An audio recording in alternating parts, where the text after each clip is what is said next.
I asked the team, like, wouldn't that be cool for April Fools if we did some sort of content with this random gadget? And a really creative guy on the team said, how about we create a baloney folder? And I was like, what is a baloney folder?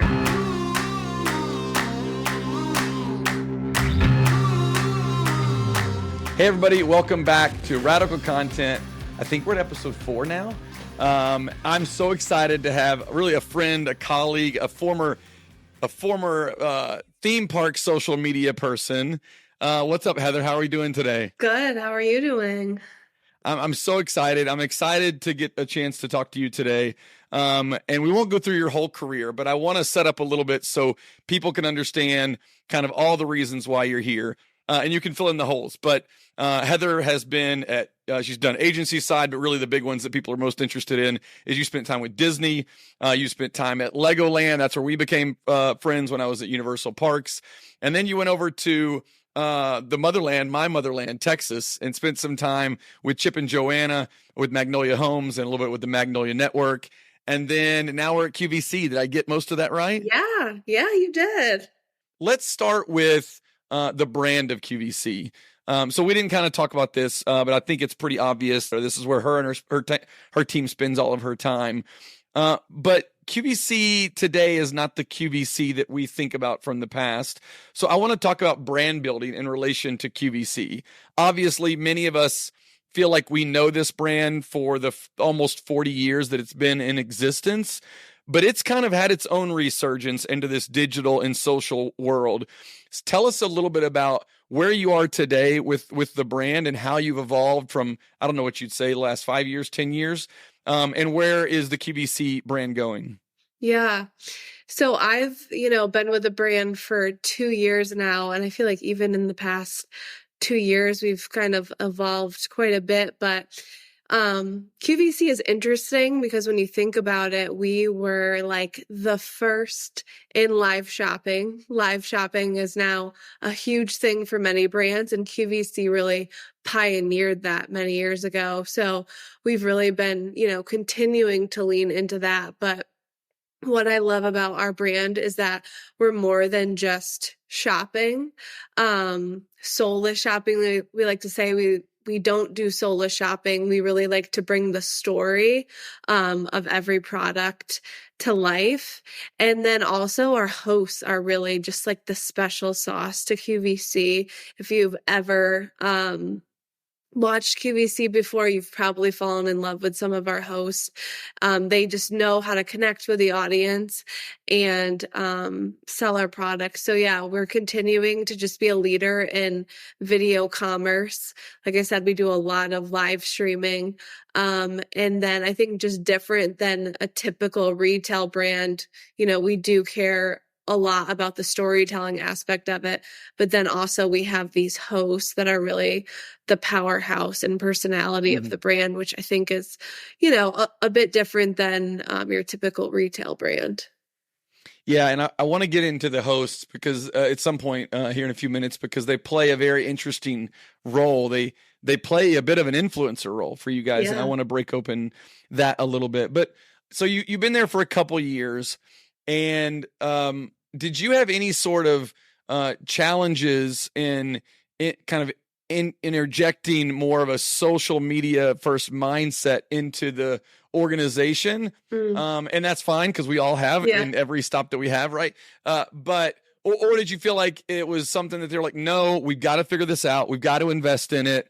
Let's get someone like a Heather. Let's build a team and let's start moving in that direction. So how was that from that transition to kind of digital and then trying to think about what does social represent for the brand?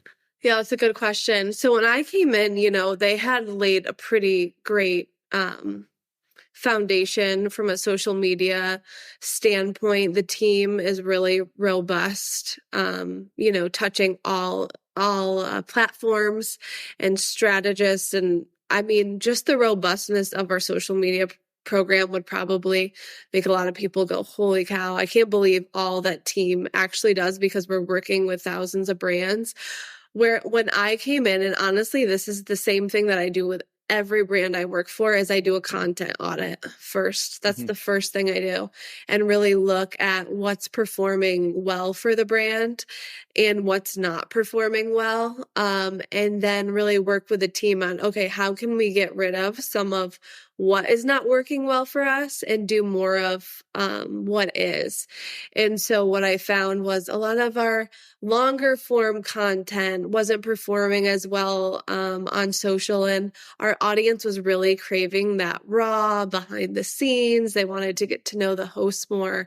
And so we've been continuing to evolve that piece of social as I've been here, and really just listening to the audience. I know it sounds like so stereotypical and everyone probably says that, but it's so true. I feel like if you're not listening to your audience, your social program is not going to be successful. One of the things I always say is you are going to obviously have to answer to your executives and your boss and all those things, but at the end of the day, the success of your social media program lives and dies by what your audience thinks, because they're the ones engaging with the content. And so they really get to deem what is successful for you. Yeah. I mean, it's so true. And it might be something that people in social media say all the time, but it doesn't make it less important, right? We have one or two bosses internally, but we have thousands of fans that kind of operate a little bit as people that we have to keep happy.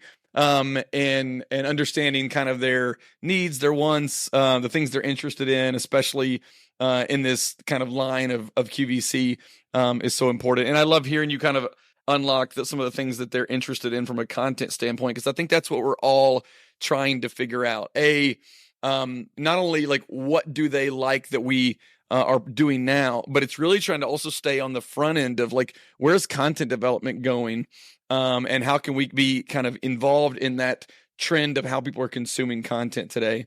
I want to shift to the audience a little bit, because when we talked, there was something you said that I thought was very interesting. I think it was something along the lines of everybody else is out there chasing Gen Z and millennials, and we are not. Yeah. And so tell us what that means, what the audience is, and how that extreme focus you guys have developed now has started to help you connect and tell better stories.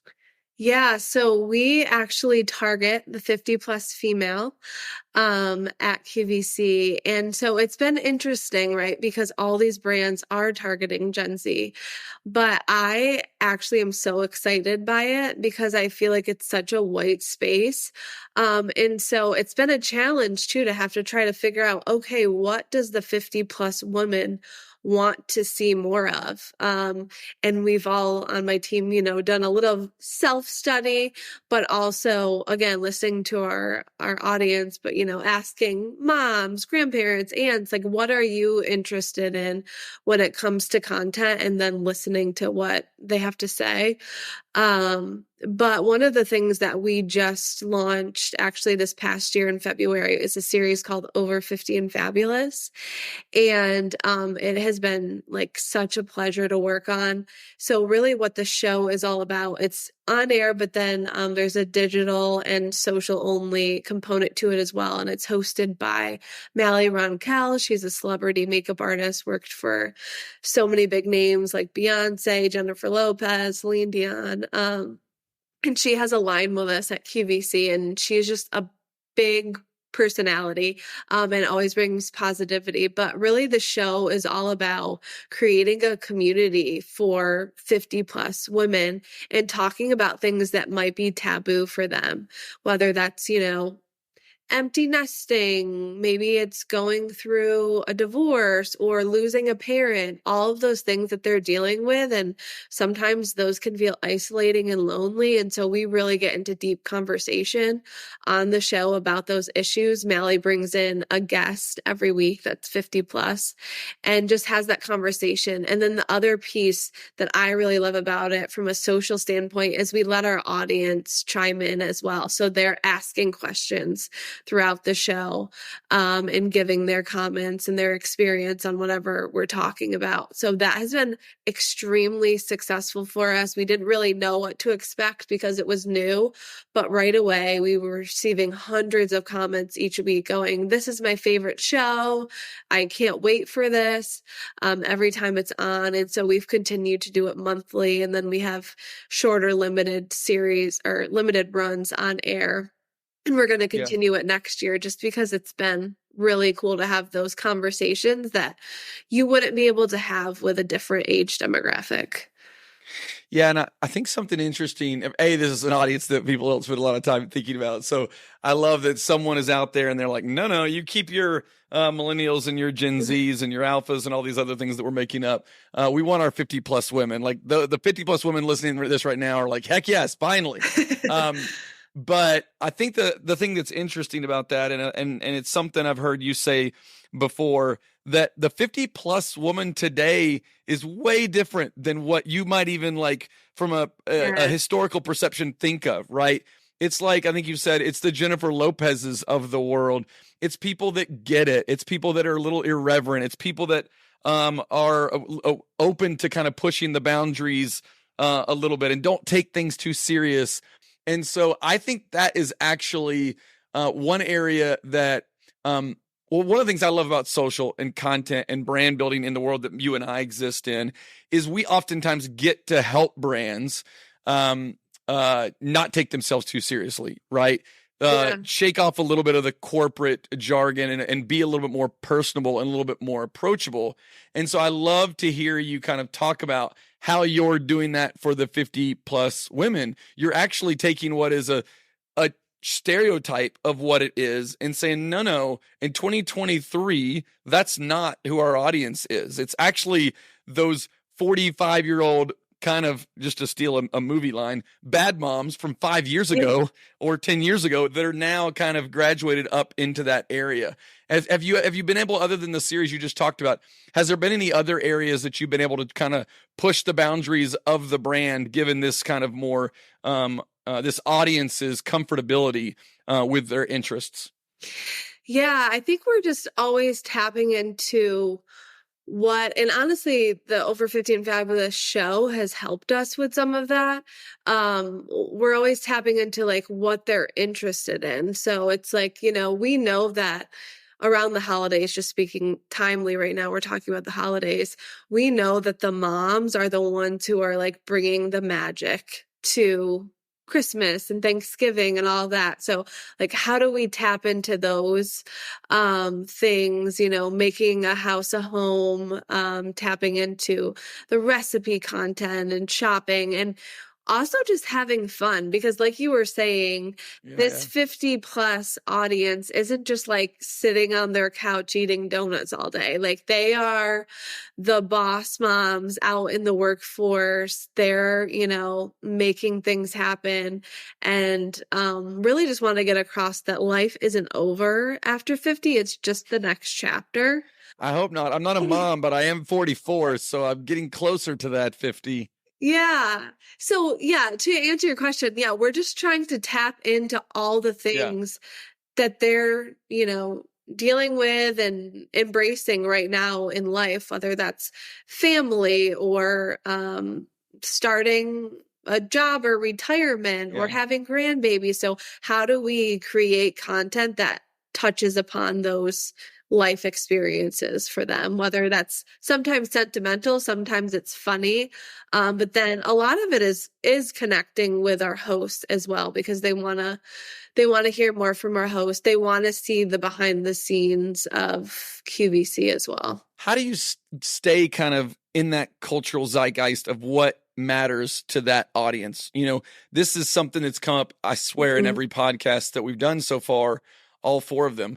But the interesting thing is this idea of you got to have people that are in the channels and or really connected to these audiences to understand the mindset. So how do you and your team try to find ways to stay ultra connected to this 50 plus audience in a way that you can be relevant, on trend, know what they're interested in, and things like that? Any tactical things that you guys do every week or every month? That's a good question. So one of the things is we have a community manager on the team, and his role is obviously, to connect with the audience and respond back to them, but also to dig into what our audience is posting, what we're getting tagged in, what are those trends that we're seeing online. And to be honest with you, we don't tap into all of the trends because they might lean into more Gen Z. So I think it's important for anyone Sure. working in social for a brand that you don't hop on every single trend that you see. You have to see, does this make sense and is it relevant to our audience? So we'll often just have a discussion, whether it's over the phone or in person or on Teams, and say, hey, I see this is trending right now. Like, do you think it's something that would make sense for our audience, or could we shift it to make sense? Yeah. So I think it's a lot of conversation, but a big piece for us is just that research that we're doing on our customer, and what they're saying, what they're tagging us in, what they're engaging in as well. That's good. All right, so let's go back to the hosts a little bit. We haven't had a chance yet to break open the role of influencer marketing yet too much on Radical Content, and I know we'll have future episodes. We'll dive into that.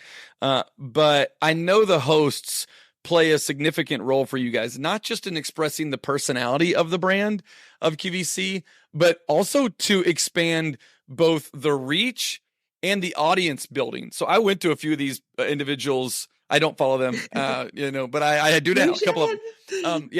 But I went to a few of their channels on Instagram. It looks like that's where it's mostly, it's a lot of, it's very hot there.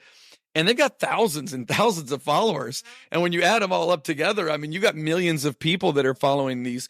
So let's talk first strategically about how you think about and then we'll get into kind of how you operate that as almost like its own influencer program. But how do you guys think about your host as extensions of the brand and reaching out, building audiences, and bringing people in as an extension of your social programs? I mean, it's so true.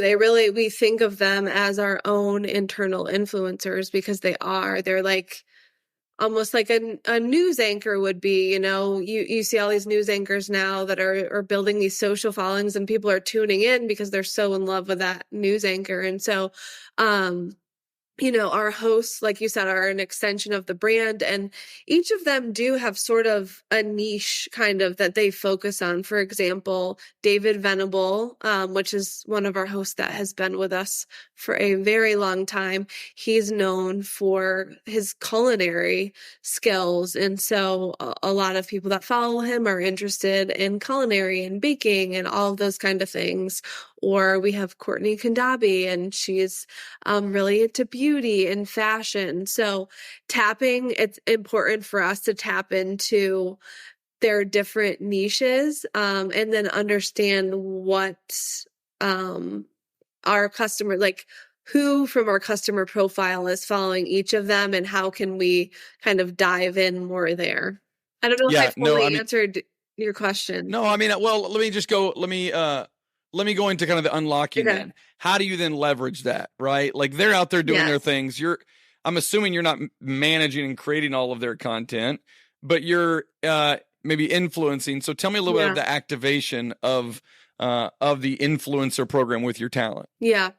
So they, do manage a lot of their social personality on their own, right? They might be on vacation, so they're posting from vacation or at home. Because again, if you think about the influencers that you follow, you don't want to see them when they're just selling. You want to see them with their family and get to know them personally and their hobbies and all of that.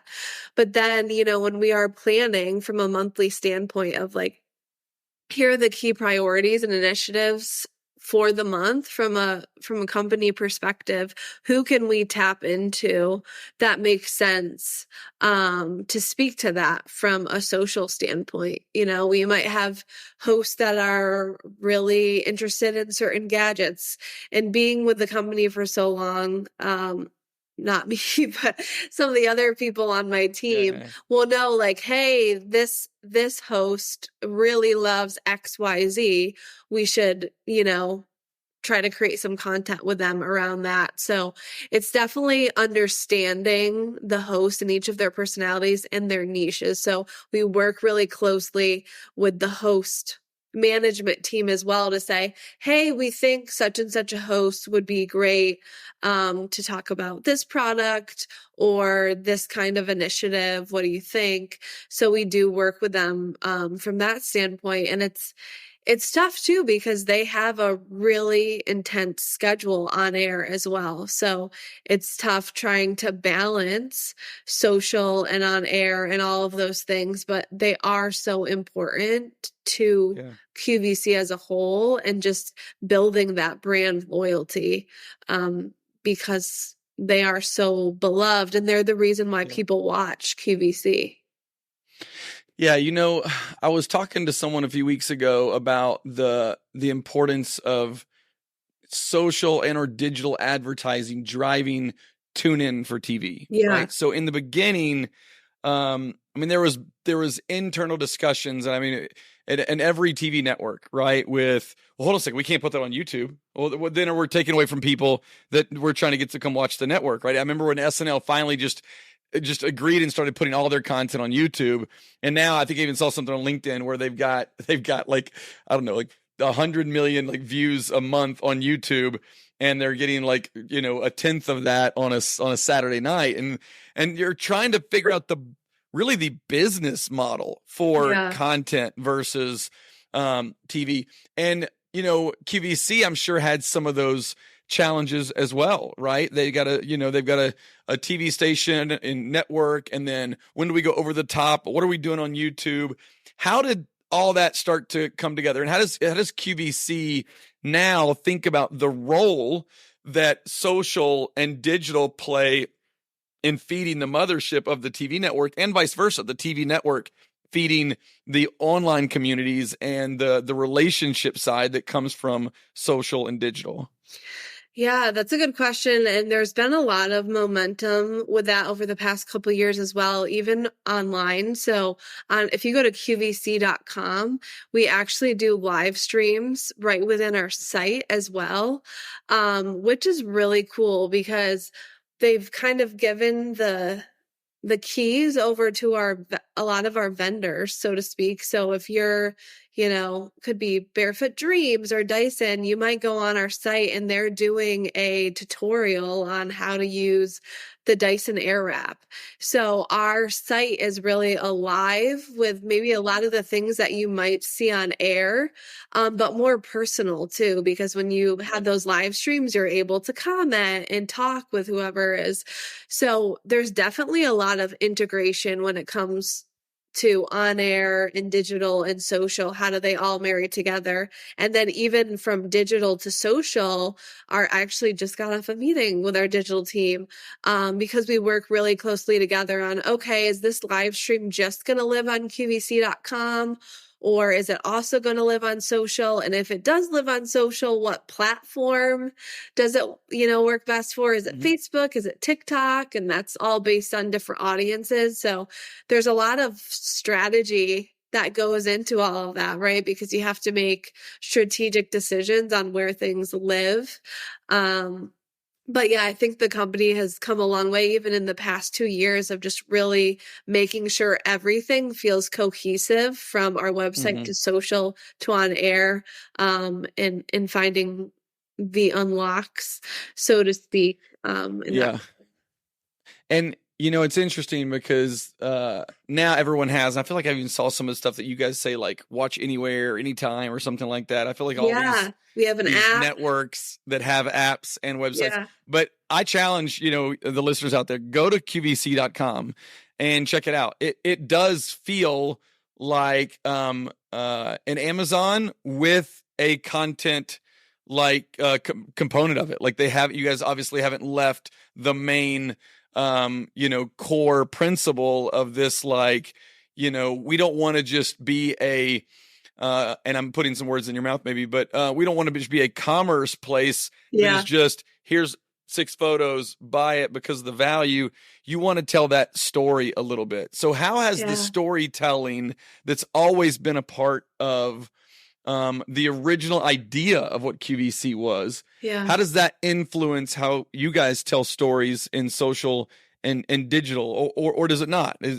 How do you see that? Yeah, I think it's extremely helpful as someone. So I was speaking on another podcast recently, and I was talking about any brand that I've worked for in the past 12 years has always had an aspect of storytelling. Like I don't work for a brand if there's not an aspect of storytelling, or they're just bringing joy, because I don't think I would bring a ton of value to them. So to me, QVC was really enticing because they already had that component. I think the challenge on social is, how do you tell those stories quickly? Because on air, they could have an hour-long show and sell and tell the different stories, but on social you don't have that much time, right? So we're constantly having to figure out how to tell that story quickly, get to the meat really quickly. I'm sure you've heard, if you worked in social, like, you got to get to the meat in the first 3 seconds. So yeah, really the challenge is, how do we tell that story quickly, but efficiently? And a lot of times it's different on every platform, right? We might say, hey, on Facebook, this particular story of a brand works better as a live stream, and maybe we have a conversation with a brand founder. But on TikTok, it works better in a 30-second video. So again, more strategic decisions from the team of the different platforms and what form of content best tells different stories. I love where you were landing, and it's a great segue to talk about you guys are doing 50 plus women content on TikTok. So you're there, it's happening. I'd love to hear you. You kind of talked a little about kind of that transition from long form, your history on TV and what you do, into short form in kind of general terms. What were some of the I don't know, guardrails, best practices, principles? I don't know what the right word is, but what was some of the things you were talking about internally as you were thinking about, okay, how does QVC show up on TikTok? Yeah. In our TikTok, I will say our strategy is fairly new.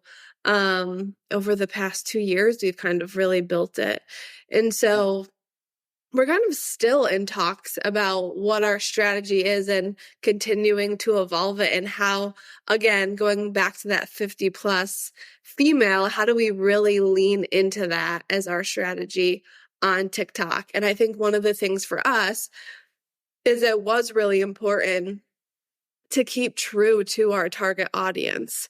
So that's something that we continue to talk about as a team. Does this make sense for the 50 plus audience? Yes, it might be trending on TikTok right now, but does this lean more Gen Z? If we were to post this on Facebook, would our audience really understand what we're talking about? So really, keeping true to speaking to that 50 plus audience on every platform we're on. The cool thing about TikTok that a lot of people don't know actually is the 50 plus audience is continuing to grow on that platform, which is really That's how all social platforms kind of go, right? It's like, yeah, it starts with the kids, and then the grown-ups come in and ruin it and make it not cool, and then the kids move on to something else. I don't know. I think the grown-ups make it cooler. Some of those 50 plus creators, I'm like, wow. I guess that's true. I guess that's true. I know that the grown-ups killed Facebook. I don't think they took out Snapchat. I think they kind of got in and they're like, hey, this is not for us. We're out. I've not had Snapchat that stayed myself. Yeah, that stayed pretty young. But I don't know about TikTok. It's still yet to be determined. But no, I mean, I get that, right? Like, and I think that's actually an interesting topic here. Let's break this over. This was not one of my questions. And I look back at my days at Universal. We took too long to launch TikTok. Sorry for my team that might be out there listening right now. But because we were too precious with it. We wanted to come out with this perfect strategy. We probably wanted to defeat Disney. And they were doing a great job at TikTok, and they still are. And I've got friends down there, they could hear that compliment and enjoy it. But how do you decide whether it's just like, you know what, we got to just go and kind of take advantage of this and learn as we go, versus, hold on, time out. We've got no strategy. Let's wait and create a strategy. There's really two sides to the coin. And I think when either of them are done well, I don't think one's right and one's wrong. I think we waited too long to launch TikTok because we were a little precious about it. Yeah. But I remember a few years ago, there was an intern that wanted to get us on Snapchat, and like the stuff he was coming up with was not like usable. And I think we needed to pause, and we did pause. And so that one I think was good. So you never really know. How do you think about that when your team's coming to you and saying, oh, we could do this, we could do this, we could do this? What's going on in your mind? And maybe even some scenarios of when this actually happened. Yeah. So like I said, our TikTok strategy isn't that, old, but we were still posting beforehand. And I will say, to your point, I don't necessarily think there's a right or wrong way, but I am kind of glad that we started posting because we started to build our audience. So then when we really came out with that great content, it hit. So last year, we actually had a video go viral on April Fools, and it was really fun. So the stereotype, sometimes we have stereotypes at QVC, and one of those is that we sell a lot of just gadgets that are kind of random. And so I asked the team, like, wouldn't that be cool for April Fools if we did some sort of content with this random gadget? And a really creative guy on the team said, how about we create a baloney folder? And I was like, what is a baloney folder? And within days, he worked with our team, to not the social team, but our production team, to create a contraption that folded pieces of bologna to make a sandwich. And so we made this short set QVC cell piece of content with it, and it went viral because it was hilarious that we were selling this machine that just folded bologna. So, that's good. Had we not, though, had already been posting and built that following, I'm not sure if it necessarily would have gone viral, because at least we had established a decent sized audience before then. Yeah, and you kind of touch on another point in there. By the way, I got to go check out the baloney folder. But you touch on another thing there, and I see a lot of people saying this in the small business entrepreneur world, but not as much in the enterprise kind of content and marketing world. But it's this idea of just go make things today, make things tomorrow, make things the next day. Don't wait till you have your perfect content strategy. Yeah. Don't wait till you've got your editorial calendar built. You will learn as you go. You will get feedback. No one will like it. It'll be, Mr. Beast is now everywhere talking about like how he knew nothing when he first got it started. It was just him talking into a camera, and it was mostly nonsense. And that's where he learned. That's where he sharpened. That's where he found out. And anybody that's worked in social media for a while, like you or me, and not putting you in my age bracket, but you've been in this for a little bit. We remember the things that we did that were bad. Oh yeah. I remember, I don't know if I've said this, told this story on the show yet, but we did a live stream one time when I was at EA Sports, and it was with the president of EA Sports at E3. And we had the whole thing set. We had, had all the cameras all ready. It was kind of a low budget thing because the social content team was doing it, but it still was like, it looked cool. It was for the fans. It was for the community. And this is early aughts. Like this is like 07, 08. And we were still figuring out what social media was at the time. And we did it. The interview was great. I think I did the interview. My buddy was doing behind the scenes. And afterwards we were like high-fiving each other. And then another guy was like, none of that went out over the air. And we were like, what? And he was like, no. And so we just like looked around and just tried to hope that no one knew what just happened. And I'm sure I'm outside of a tenure from EA to where no one's going to get in trouble. Everyone's left and gone on to great things. But we were just learning, and we were just kind of figuring things out. And we didn't have the microscope that we have today. Yeah. But because of that ability to not that that's good, by the way, anyone leading a social team, please don't think that this is an excuse to not have a live stream go out over the air. Super big mistake on my behalf. But I'm sure you learned from that. Oh my gosh. That's what I'm saying. Like the things that we learned because we were given space to fail and try and test and move and post, literally shapes the way I am today as a leader in social and content.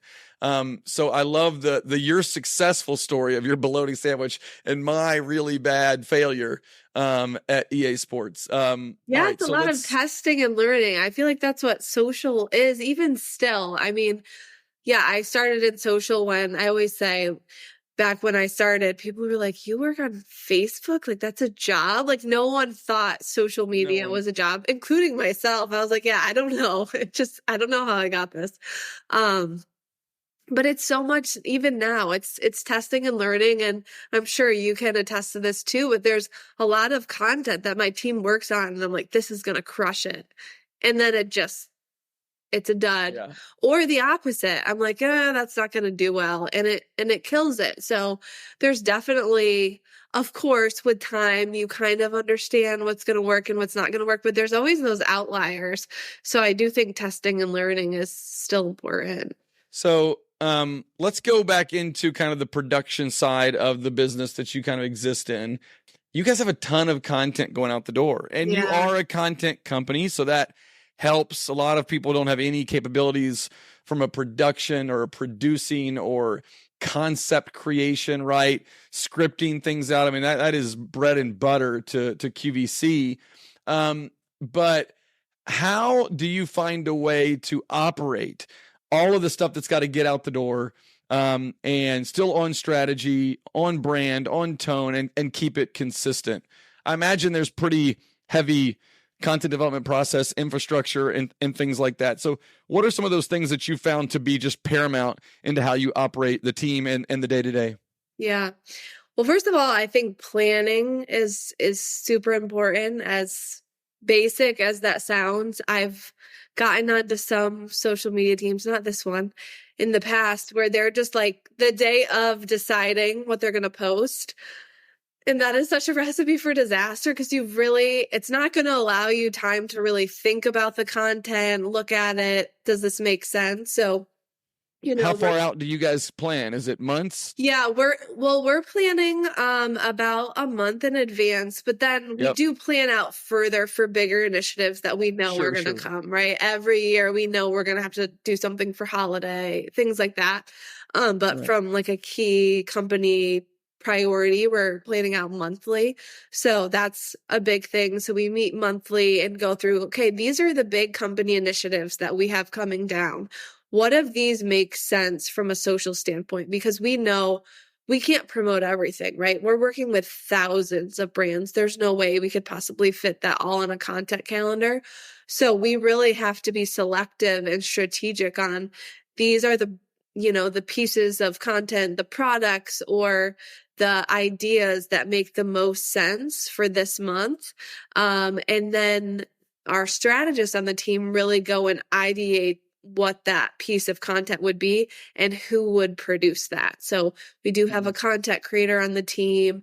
There's other team members that kind of dabble in creating content. Like you said, we have a full, production company in-house, so to speak. And then we do work with a lot of our vendors as well, because a lot of our vendors create really awesome content that we can share to help support them. And then we also work with our hosts and influencers as well. So Y'all have so much content. You yeah. have many people have a content problem. You guys don't have a content problem. You have probably a programming problem, which is how do you and what do you fit in and how do you fit it in and all of that. Yeah, and just making sure that the content we're getting is social first. That is, again, such a basic concept, but it's really hard to understand if you don't work in social, because you Yeah. can have a really beautiful movie or commercial and it just doesn't translate on social. And I think even over the past few years, raw content has really been the star of the show. People just want to see the brand, the creator as they are. No production, no blurring of the face. They want to see everything Yeah. as it is. So that's hard to get. Have you done anything internally to try and influence that trend and or best practice, or is it something that you just do in more one-off conversations with colleagues and leaders and other things? Yeah, I think a lot of it is continuing to educate. So the one thing I found throughout my career that's my best friend is reporting. Because reporting takes opinions off the table. So if you go into a room filled with executives that say, "Hey, we really love this beautifully shot commercial. We want it to go on social." And I can go back to you and say, "Hey, we've tried that before and look how much engagement it got versus this piece of content." My opinion and their opinion are now off the table. It's just the numbers. And so that has been really powerful from an education standpoint, not just from leadership, but even working with other creatives that are working on our content, whether it's a production company or a content creator.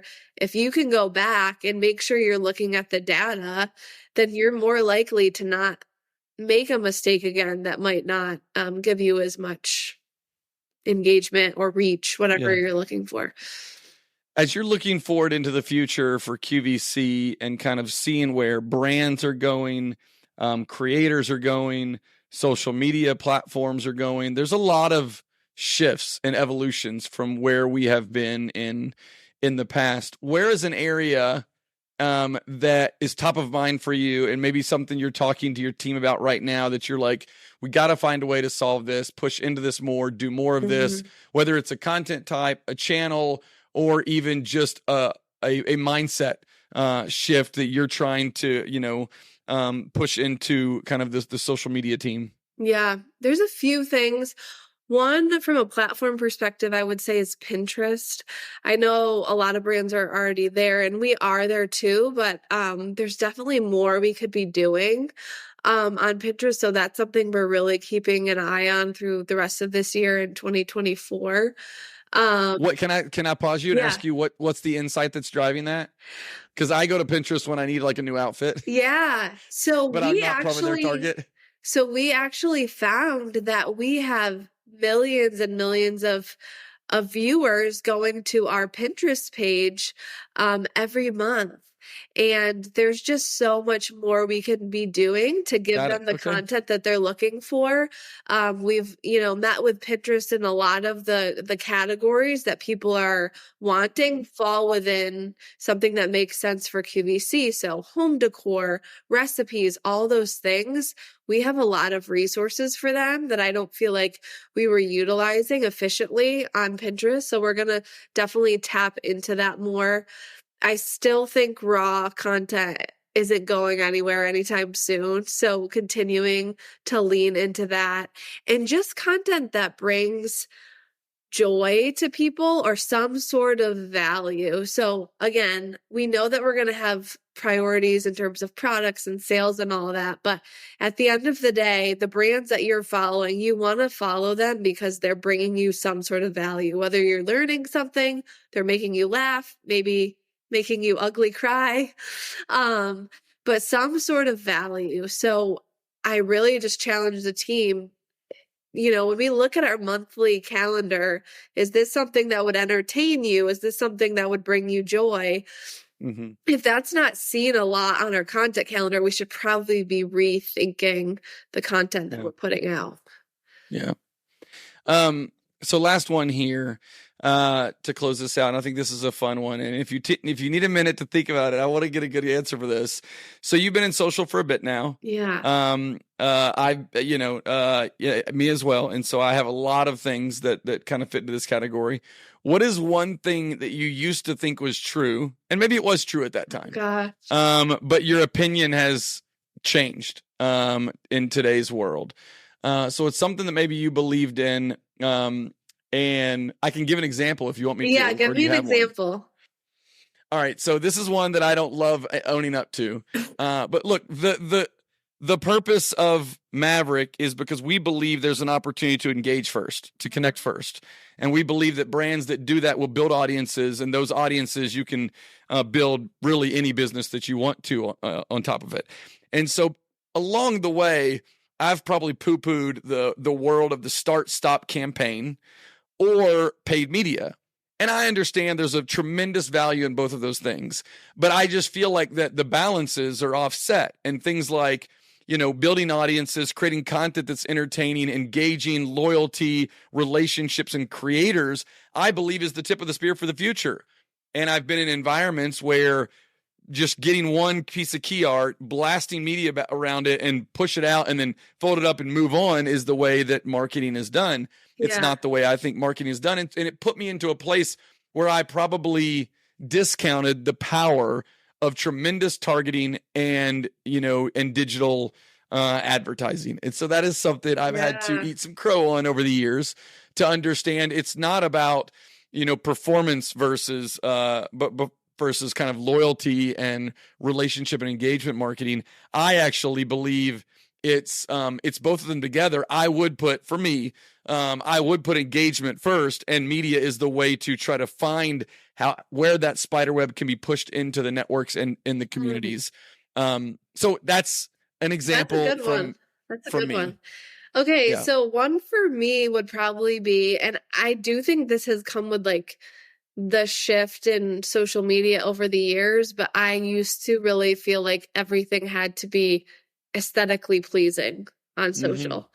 So this raw video and raw content, you're like, oh, okay, I guess we're gonna do this. But I love it, right? Because I want to see the raw content too. If it's too produced, I don't want to see it either. So I get it, but I used to be like, it's got to be polished. It's got to look pretty. The colors got to go well together. When you look at the feed, it's got to all match. And it's just not that way anymore, right? No one's going to your Instagram feed and like, people are seeing a majority of their content in their own feeds. So I think a lot of this aesthetically pleasing content is starting to shift away from being as successful as it used to be. Well, and you have an interesting, we talked about your career in the beginning, but you have an interesting career where theme parks, it was all about experience and it was very young, right? At Legoland. And then I imagine this design stuff you're talking about really came to life when you were with Chip and Joanne and the group at Magnolia, because they're so much about aesthetic and design and feel and emotive. Yeah. And I don't know the insides like you do, but I've watched about every episode, so I can get kind of a little bit of a feel of kind of their vibe. And then now you're at QVC, which like I'm sure it's high design and like fashion, but it's more about kind of just feel and comfortability and approachability. And so I'm guessing that in each of those stops, you've taken away different like tools in your toolbox of social. So maybe to close out, rather than me put those words in your mouth, tell me a little bit about how each of those, at least those three main stops, have kind of influenced your thinking on social, and then we'll wrap this up. Yeah, social in general, or do you mean in terms of aesthetic? I think social in general is fine. Yeah. Well, it's interesting because I do feel like all of those companies I was at in kind of different social landscapes. It's evolved since I've left each of those companies, and the audiences were quite different, right? You mentioned with Legoland, our target audience was kids ages 2 to 12, which how do you market to them on social media, which is tricky. So you kind of are marketing to the parent, but you want to do it in a way that's speaking like a kid. So that was very interesting, and you want to actually market the fun. So there was a lot of aesthetic that went along with that, right? Because it's got to look fun in order for it to translate well. So that job there really shaped my love of joy that came from social. And that was as well as working with Disney, right? How do you work for a brand and convey that on social media? How do you convey joy and value to the customer, whoever you're talking to? And so that's where I really fell in love with that piece, and it's carried through. Like I said, I've continued to look for that in whatever brand I've worked for. And then moving on to Magnolia, gosh, I learned a lot. I learned a lot about projecting feeling into social through words, through copy, and through visuals as well. So if you go on to Magnolia's social, there's a lot of what we used to call mood lines when you think about social. So it's not like buy this chair, it's something about the light shining through the window and like how that makes you feel. So you are all of a sudden, given this emotion that makes you want to be in this setting that we're showing you with this chair. And now all of a sudden I've got to have this chair because I want that feeling. So I learned a lot about that. And again, with the joy, everything that Magnolia did and still does to this day, they want there to be a sense of joy, a sense of feeling at home. Magnolia Network's tagline is television that feels like home. So storytelling there. And then moving on to QVC, I've just learned the power of storytelling yet again, and then the connection with personalities, because it's so cool to see how our customer is so connected with our hosts. Anytime we do like a live audience show, they come in and they're best friends with our hosts. They spend their Friday evenings with us, and that's really cool to see, and just continuing to share the joy that our hosts bring on air and translating that to social media, but then continuing on that storytelling that QVC is so well known for. Yeah, no, I'm glad we went through that, because I think that there are so many different things. Even as I'm out now, left Universal and in Maverick, and having different discussions with different brands, it unlocks a different side of how you think. And different opportunities and different ways to reach customers. And so, no, I'm glad you had a chance to go through that. Heather, I'm so pumped. This was so much fun. It was a good time. I got to go check out the latest TSV over on QVC to see what the deal is. But it's just been such a pleasure both getting to know you the past few years, but to also have you on Radical Content. I really, really appreciate the time today. Thank you so much for having me. It was a fun convo for sure. Yes, go check out the TSV, start your holiday shopping. That's right. Check out the baloney folder. We got to do that. So we have a lot of to-dos out of this podcast. All right. Thank you to Heather. Thank you to Lauren for helping produce this show today. Another Radical Content in the books. Newsletters coming out next week, so we'll keep the content coming, but appreciate you guys listening and following along. We'll talk to you later. Thanks, everybody.